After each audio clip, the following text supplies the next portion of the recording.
All right, welcome to a new episode of my podcast, the Walter White podcast. Naming a podcast after yourself either shows a lack of creativity, perhaps, or perhaps being a bit self-congratulatory.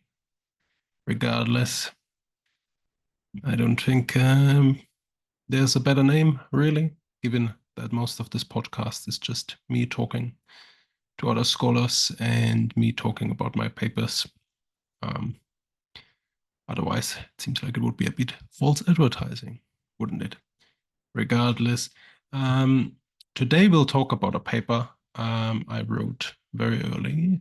Um, I believe it resulted out of one of my papers during my undergrad in philosophy and economics. The paper is called Modeling Morality, fortunately behind a paywall. So we'll be reading a preprint version here. You can get it from the Field Sci archive. It's a lot of papers, philosophy of science papers, especially uploaded for reading for free access. If you don't have access to university files, I encourage you to go there. I'll put a link below the episode if you want to read along. Otherwise, here I'll try to make it a bit larger so it fits the screen, as comfortable to read without you having to necessarily put this video on a full screen. And yeah, let's just begin.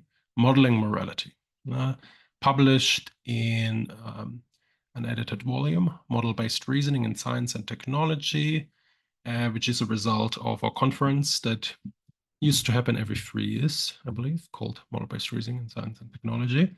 And I think it's still happening. During COVID, I think the epidemic led to the conference being cancelled for a few years. I'm not entirely sure. So it might be resuming already.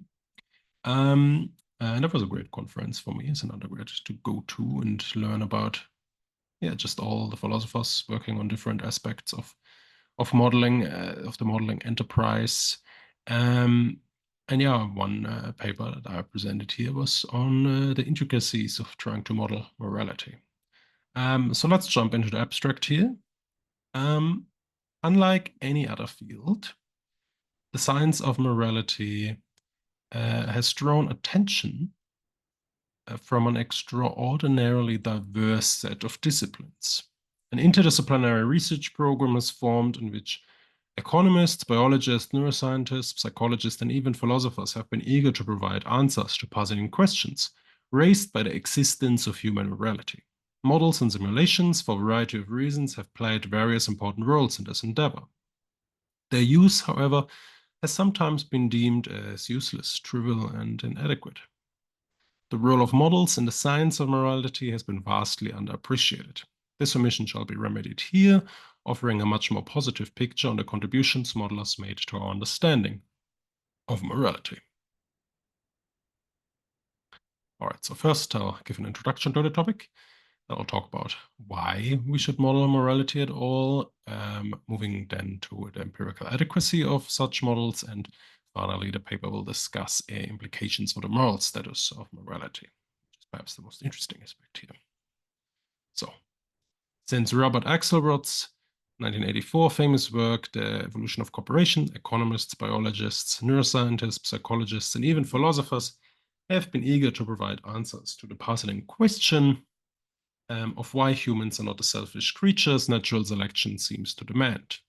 The list of major contributions is vast. Of particular importance is Brian Skyrm's pioneering use on evolutionary game theory, abbreviated as EGT in this chapter, and the replicated dynamics in his books, The Evolution of the Social Contract, 1996, and The Stag Hunt and the Evolution of the Social Structure, 2004. Further important book-length contributions on evolution morality are offered by Evo Wilson, Ken Binmore, Franz de Waal, Elliot Sober and David Sloan Wilson, Richard Joyce, Jason Mackenzie Alexander, who will focus in particular here in this paper, Martin Novak, Roger Highfield, Samuel Bowles and Herbert Gindes, Christopher Bone, and most recently Patricia Churchland. So you can see there has been a lot of work on the subject. And the efforts of these and many other authors have led to the formation of an interdisciplinary research program with the explicit aim to explain and understand human morality, taking the first steps towards a genuine science of morality. Let us call this research program the Explaining Morality Program, EMP. Bit of a wordplay here. For a variety of reasons, models such as those provided by Skyrms have played a very important role in this endeavor. The most illustrative reason being the simple fact that behavior does not fossilize. Models and simulations alone, however, have been doubted by many to provide much of an explanation when it comes to human morality. The work of modelers in the EMP, explaining morality paradigm, has been underappreciated for a number of reasons that can roughly be grouped together in virtue of the following three concerns. 1. The complexity of the phenomenon. 2. The lack of empirical support. And perhaps most threatening, criticism being free, the supposedly non-reducible normative dimension morality embodies. In this paper, I shall argue that this underappreciation is a mistake. Though interdisciplinarity has played a crucial role in the advancement of our moral understanding, it has led to an underappreciation of the role and contribution that highly abstract and idealized models have played. Many responses to the modeling work within the EMP are characterized by eager attempts to draw lines in the sand, that is, determine prescriptive norms that would limit the justified use or misuse of such models. These criticisms range from sophisticated ones, perhaps the most convincing one offered in Levi 2011, to rather naive criticisms such as those offered in Arnold 2008. The latter go so far as to label such models as useless, trivial, and inadequate. In a harsh review of Arnold 2008, Solman 2009 criticizes Arnold's arguments against the use of models, deeming them unconvincing and exceedingly ambitious. Modelers may very well be tempted to attack Arnold as a strawman and conclude that the criticisms of models for the evolution can easily be debunked. However, such an approach would ignore the more sophisticated arguments that have been offered. For the purposes of debunking the strongest arguments against such models, any mention of Arnold's 2008 criticism hardly deserves mention here. Arnold is by no means alone, however.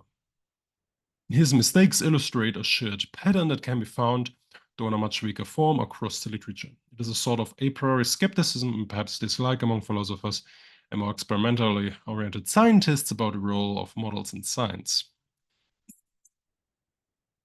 This skepticism is one I hope to at least partially dispose of here. I shall demonstrate that models for the evolution of morality are neither too simplistic, nor do they lack empirical data to provide us with genuine explanatory insights. Recent advances in the philosophical literature on models, especially on model pluralism and the role of multiple models, should allow us to recognize not only such often exaggerated limitations, but also the strength of models in the EMP, the latter of which have often been underappreciated, while the former have been overstated. This omission shall be remedied here. In order to demonstrate a number of conceptual mistakes made in the literature, I shall largely draw on Jason Mackenzie Alexander's book, The Structural Evolution of Morality, appeared in 2007, offering the perhaps most extensive modeling treatment on the evolution of morality. Building on previous work by his supervisor, Brian Skyrms, Alexander analyzes a large scope of exceedingly complex and arguably more realistic models in order to illuminate the requirements and potential threats to the emergence and spread of moral behavior. He concludes that morality can be explained by a combination of evolutionary game theory, abbreviated as EGT, together with a theory of bounded rationality in research and psychology. In doing so, he attempts to answer two distinct questions. 1. How could something as altruistic as human morality emerge? And 2. How did it persist against the threat of cheaters? For the purposes of this paper, Alexander's 2007 book serves as a highly attractive case study for two reasons. Firstly, Alexander's contribution relies solely on highly abstract and idealized models of precisely the form often criticized as too simplistic to provide us with genuine insights for phenomena as complex as human morality. Secondly, while economists, psychologists, biologists, neuroscientists, and even political scientists have provided substantial contributions to the EMP, philosophers have offered distinct and extremely valuable insights by drawing conceptual distinctions. As both a modeler and philosopher, Alexander treats very carefully, only suggesting possible insights his book may provide. At times, he even underestimates his own scientific contribution, arguing that it does not tell us much, if anything, without the supplementation of much more empirical data. One may regard such humility as a virtue, but at times even an unbiased reader may get the impression that Alexander himself sees his contribution as superfluous. However, all of this humility seems to be thrown overboard in the very end of his book, where he discusses and suggests implications of the MP for our understanding of morality itself, claiming that it vindicates the objective status of morality. Nevertheless, despite giving in too much to the criticisms of this program, Alexander avoids several pitfalls that might obscure our understanding of the epistemic contribution such models can provide. Here, I shall add a much more positive light on the role of models in AMP, or as it's sometimes referred to as the study of moral dynamics. The structure of this paper corresponds roughly to the three concerns raised against the role of models in the AMP, illustrated above. Firstly, in section 2, I discuss Alexander's contribution and explore the most important question within the literature, that is, why model morality? In section 3, I respond to concerns regarding the empirical adequacy, before finally, in section 4, I cast doubt on the possibility of indicating the objective status of moral norms via the AMP and conclude the discussion. So, section 2, why model morality? Evolutionary explanations of morality have been of scientific interest since at least Darwin. Proto-Darwinian explanations, however, have been around for a long time. As Hexelman, 2009, who was my supervisor during my undergrad, points out, the AMP has a long scientific tradition going back as far as ancient Greece. Protagoras, in one of Plato's dialogues, provides perhaps the first scientific explanation of morality as a set of norms and enforcement agencies, being an invention of humanity to escape a Hobbesian state of nature. Couched in terms of a myth, we may treat this as a mere just-so story. Much later, David Hume came astonishingly close to providing a Darwinian explanation of morality himself. Hexelman and Will, 2013, determined 4 key components to Hume's proto-Darwinian account: a pre-societal human nature with confined generosity, the invention of artificial values to be reinforced and internalized through approval and disapproval of others, division of labor, reaping the benefits of cooperation and trust, and the, quote, invention of central authorities that monitor, enforce, and eventually punish behavior, quote end, page 186. Already much more sophisticated, but still similar to the myth of Prometheus and Epimetheus told by Protagoras. These accounts are mere story and myth in the case of Protagoras, and in the case of Hume, an informal suggestion of how possibly explanation leave much to be desired, but they were nevertheless the best explanations available at the time. Luckily, it didn't take 2 millennia for the next advancement. Richard Joyce, 2006, in his book The Evolution of Morality, argues that, quote, less than a century after Hume's death, Darwin delivered the means for pushing the inquiry into human morality further, quote end, page 228. Filling out a gap Hume could only describe as nature. Charles Darwin, of course, himself suggested that the origin of morality can be explained with his theory. Here, a long quote by Darwin: It may be well first to premise that I do not wish to maintain any strictly social animal, if its intellectual faculties were to become as active and as highly developed as in man, would acquire exactly the same moral sense as ours. In the same manner as various animals have some sense of beauty, though they admire widely different objects, so they might have a sense of right and wrong, though led by it to follow widely different lines of conduct. If, for instance, to take an extreme case, men were reared under precisely the same conditions as hive bees, there can hardly be a doubt that our unmarried females would, like the worker bees, think it a sacred duty to kill their brothers, and mothers would strive to kill their fertile daughters. And no one would think of interfering. Nevertheless, the bee or any other social animal would gain, in our supposed case, as it appears to me, some feeling of right and wrong, or conscience. 1879, page 67. This, of course, is still just how possibly explanation, or as critics like to call them, a just so story.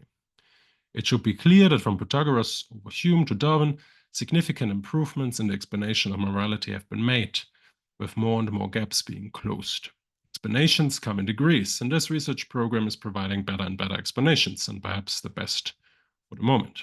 Unfortunately, it took a while until informal evolutionary explanations resting on the good for the species were replaced with formal EGT models showing that the origin of moral behavior is not much of a mystery after all.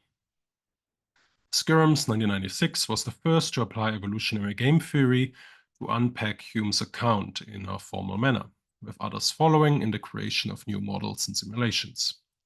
These sets of models strengthen our confidence that morality could have evolved in a way envisioned by Hume and Darwin, providing considerable explanatory power, even though empirical work has hitherto been largely left out of the picture. Even the work of moral philosophers in this Humean research program has been very empirical and guided by science, trying to unpack the very idea of morality being a mere artifact. See Mackey 1977, Joyce 2001 and 2006.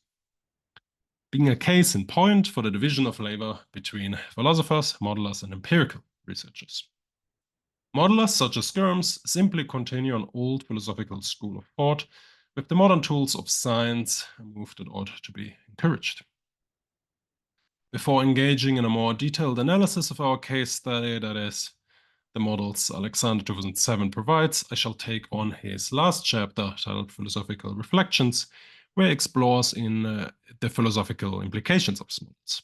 Though the appearance of moral behavior in Alexander's models is robust and remains stable even in the face of the factors, more, he argues, needs to be said in order to draw inferences about human morality.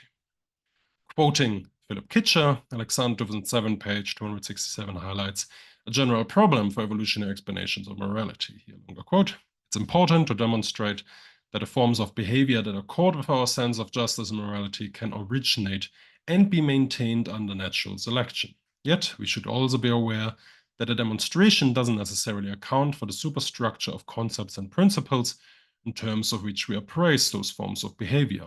Kitcher 1999. In response, Alexander introduces a distinction between thinly and thickly conforming to morality.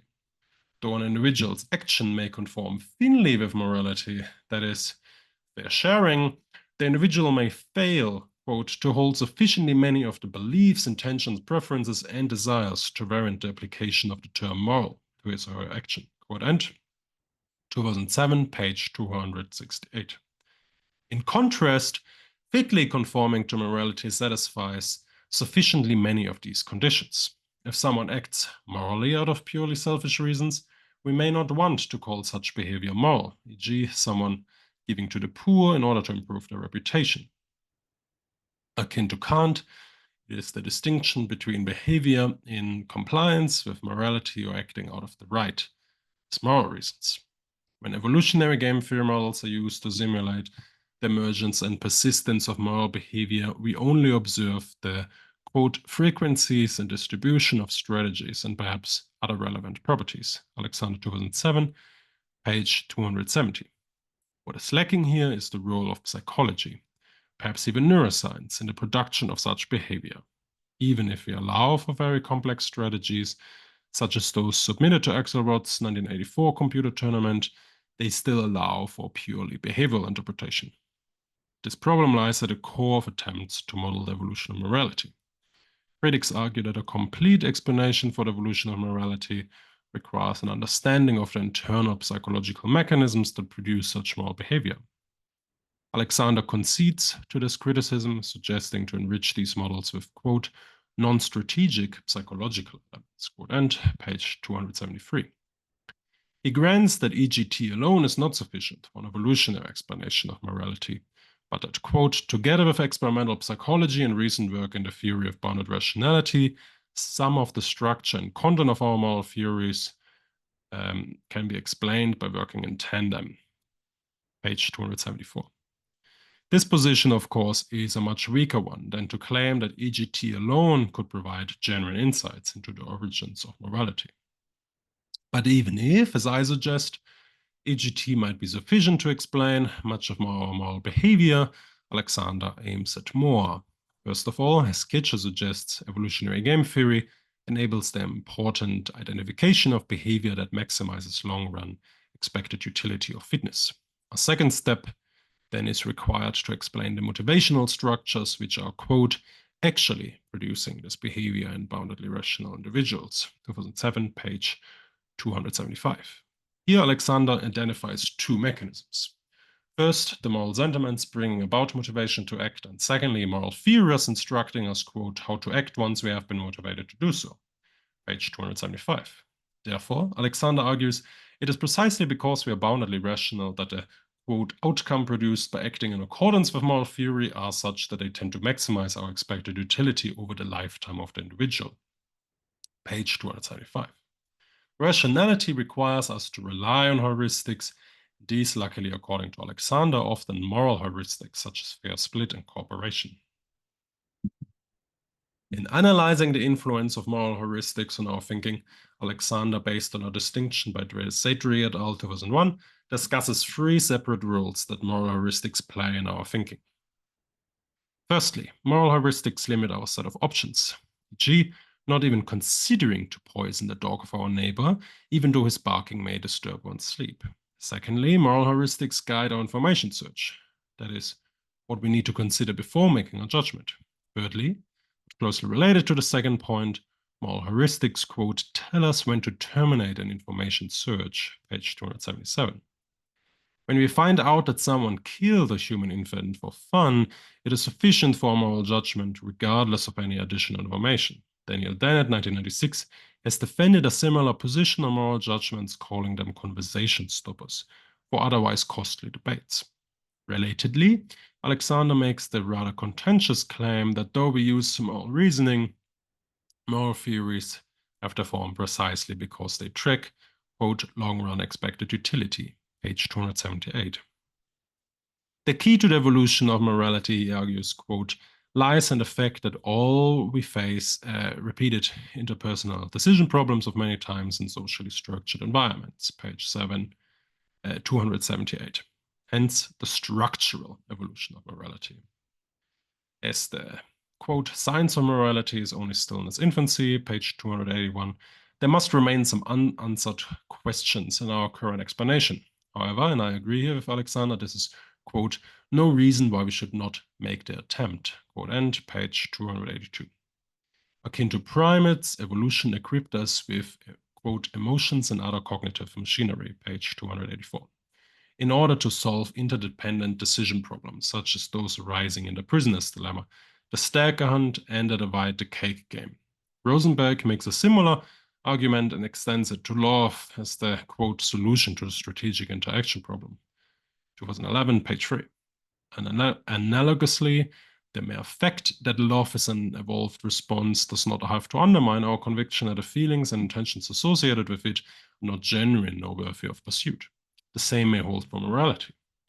Emotions in our cognitive machinery is the raw material evolution had to use in order to solve more complex problems humans were increasingly facing, e.g., trust and introduction of property rights. With the evolution of language, this arms race in human evolution could only gain speed. We do not know yet which of our moral attitudes are hardwired and which are culturally acquired. But that is obviously no reason not to ask the question. As we shall see, many of the EGT models used by Alexander Skirms and others allow for both a cultural and biological interpretation. As cultural evolution operates at a much higher speed, however, many modelers, such as Alexander 2007, give them a cultural interpretation.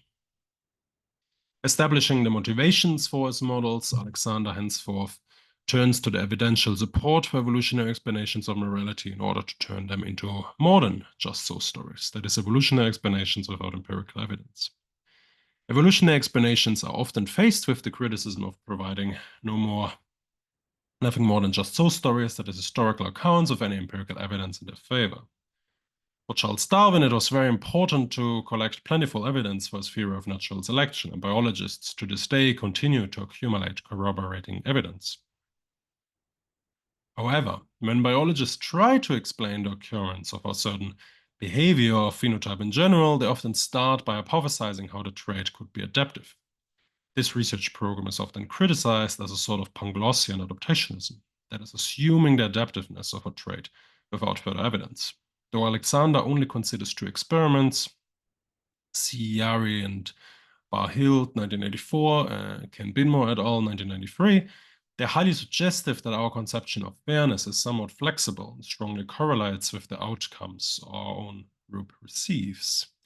Though a philosophical review of the vast literature on moral experiments should be undertaken, it is beyond the scope and purpose of this paper, which is merely concerned with attempts to model morality.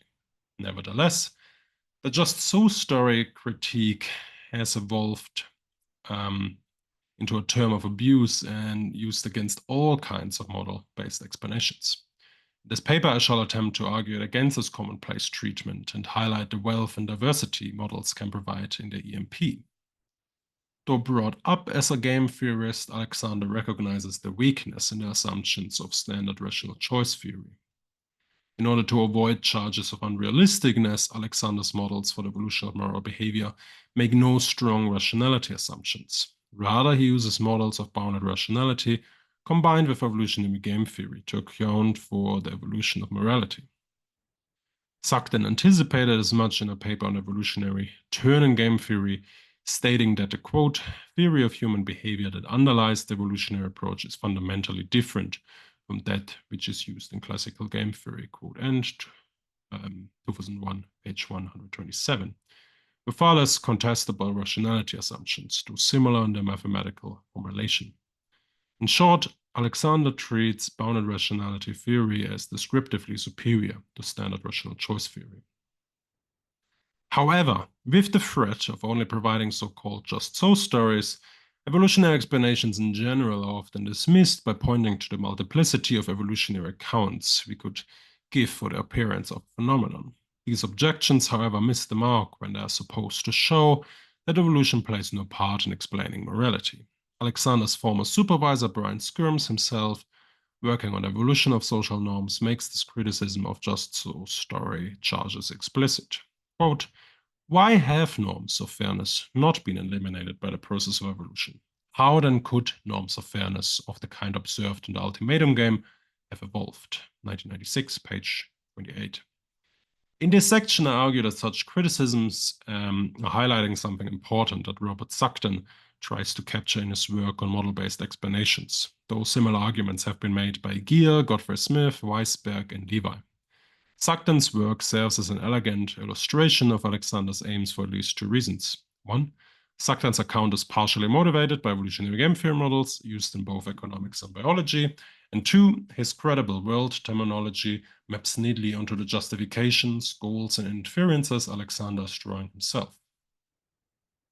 Models, Sugden 2009 argues, are parallel worlds, artificially created, which can be used to draw inductive inferences to the real world. At least he argues such is the practice in economics and biology. In both of these fields, phenomena are complex and can be multiply realized by different mechanisms. This is why, Sugden argues, we need induction to bridge the gap between the model world and the real world, even though he grants that this may seem unappealing to some philosophers. A model here, in virtue of its idealizations, is a sort of fictional entity that enables us to draw inductive inferences about the real world via similarity relations to the model world. Hence, Sugden argues, modelers aim to create credible worlds that we could imagine being real. It is not truth per se that is aimed for, but rather a sort of credibility that is deemed able to tell us something about the real world we live in. To do so, modelers are required to provide us with relevant similarities between what is happening in the model and what could be going on in the real world, perhaps requiring a sort of elaborative story or narrative linking the two. In the following, I argue that Alexander's contribution to the EMP consists in the construction of such credible worlds, from which we can draw inductive inferences or abductive inferences to the real world. Analyzing the phenomena cooperation, trust, fairness, and retribution, Alexander conducts his project by exploring different increasingly complex models in which he wants to explore the evolution of morality. He goes on to employ 5 models, that is, replicator dynamics, lattice models, small world networks, bounded degree networks, and dynamic networks, each introducing more and more elaborative forms of population structure back into the picture and increasing the realism of his models. He analyzes 4 different dimensions of morality. That is cooperation, trust, fairness, and retribution, amounting to a set of 20 models, each having their robustness tested in several iterations. Each of these models alone seems to tell us very little about the real world. Taken together, however, this extensive set of robust models supports Alexander's assertion that population structure plays a very important role in evolutionary morality. First, he starts with a simple model used in evolutionary biology and increasingly the social sciences, the replicator dynamics. As already alluded to, EGT allows for both biological and cultural interpretations, explaining the interdisciplinary interest in EGT. While the biological form of these models treats replication as biological inheritance, replication is to be interpreted as some form of learning or mutation in a cultural setting. Replicator dynamics, RD, are an attempt to model the relative changes of strategies in a population. Again, these can be either instantiated biologically or culturally. Strategies with higher fitness than the population average prosper and increase the share in the population, while those with lower fitness are driven to extinction. RD in the biological setting are thus an attempt to model the dynamics of reproduction and natural selection.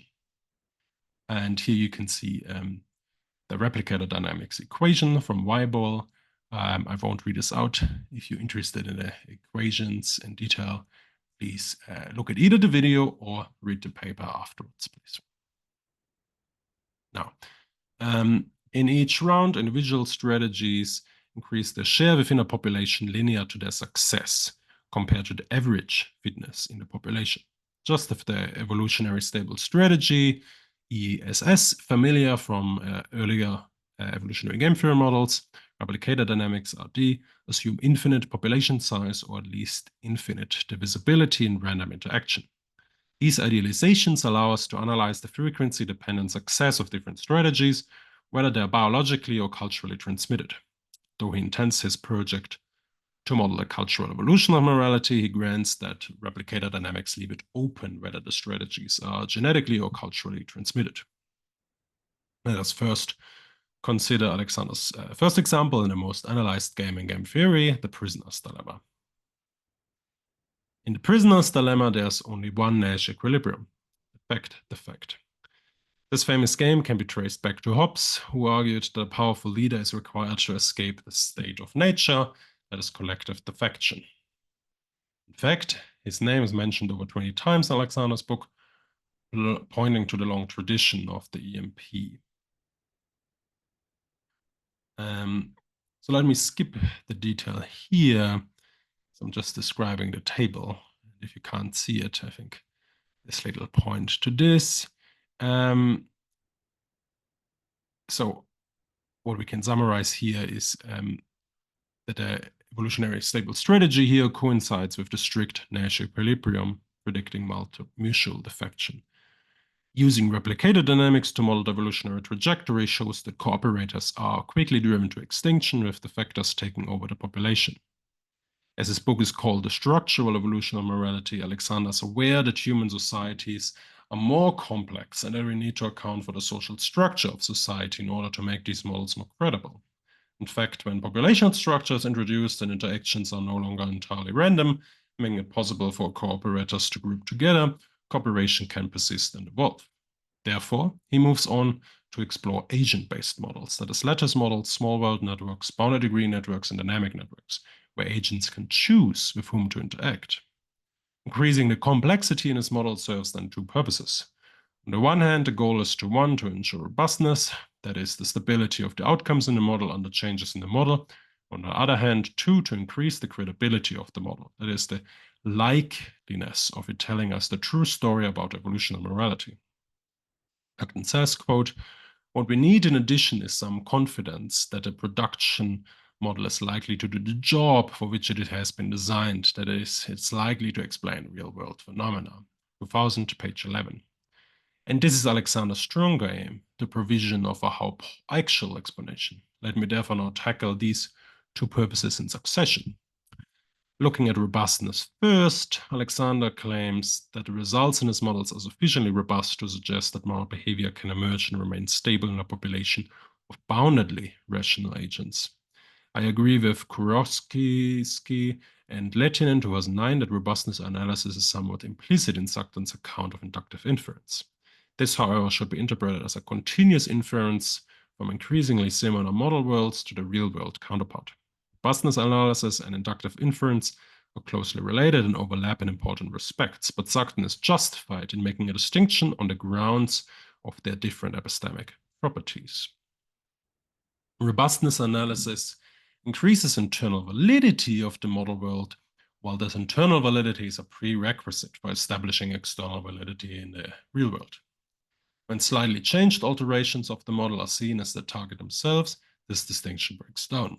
I take Levi's 2011 subtle criticism on the modeling literature on evolutionary morality to target a tendency of not sufficiently distinguishing between these two distinct ways in which validity can be increased. Modelers such as Skirms, Levy argues, take their models to establish external validity, when really only internal validity has been vindicated. I will say more about Levi's criticism in the next section on empirical adequacy of these models. I will leave it as this for now, and then I'll upload a second episode where we'll tackle the second half of this chapter. So if you're interested, look out for that. It should be the video uploaded right after this one. Thanks so much for listening to this episode, and I wish you a good week.